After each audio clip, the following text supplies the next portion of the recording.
বাস্তবায়নের প্রক্রিয়া কোনোভাবে একমাত্র রাজনৈতিক দলের হাতে ছেড়ে দেওয়া যাবে না। এর প্রমাণ আমরা দেখেছি 90-এ যে রাজনৈতিক সমঝোতা হয়েছে, 91-তে এসে সেই সমঝোতার কি হয়েছে?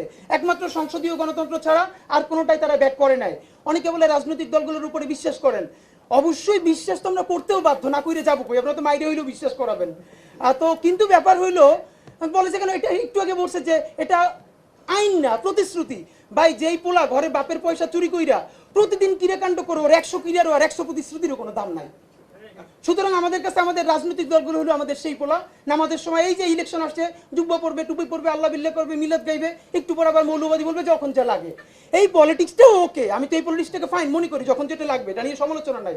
কিন্তু আল্লাহর ওয়াস্তে যেটা বলি, এই জুলাই সনদ আপনারা রাজনৈতিক দলরা বসে বলেন কি করবেন, কিন্তু এর বাস্তবায়ন ইজ ভেরি ইম্পর্টেন্ট।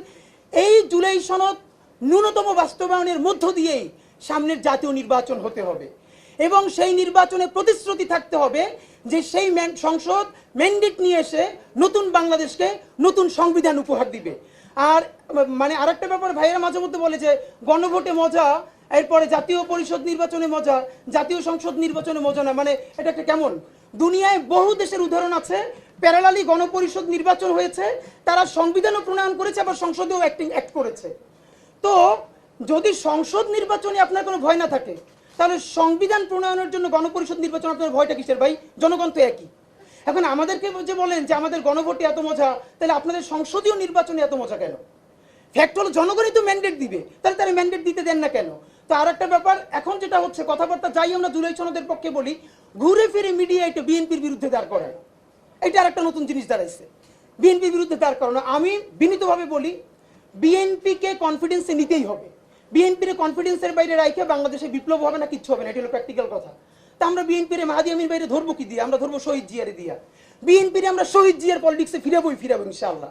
এবং সেই শহীদ জিয়া যেটা করেছে, আজকে আমাদের যে বন্ধুরা একটা কুতর্ক করার চেষ্টা করছেন যে আমরা নাকি সংবিধানের উপরে জুলাই সনদের, কিরে ভাই, এই সংবিধানই তো চাই না, তাহলে উপর আর নিচ থেকে কই?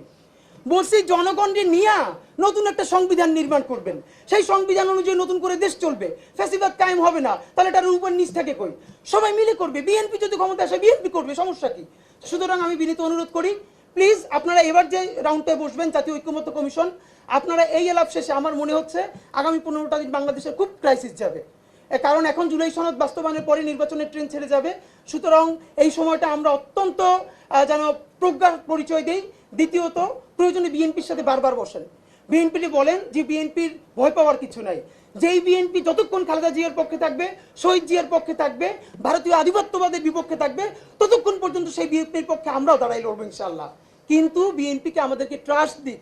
এখন আমি এনসিপিকে কেন বলি না, কারণ এনসিপি নতুন পার্টি। বিএনপি যদি বলে যে এই বাকশালী সংবিধানের বিরুদ্ধে দাঁড়ায়া নতুন সংবিধান দিব, তাইলে বিএনপির পক্ষে ইলেকশনে ক্যাম্পেইন করতে আমার কোনো দায় নাই।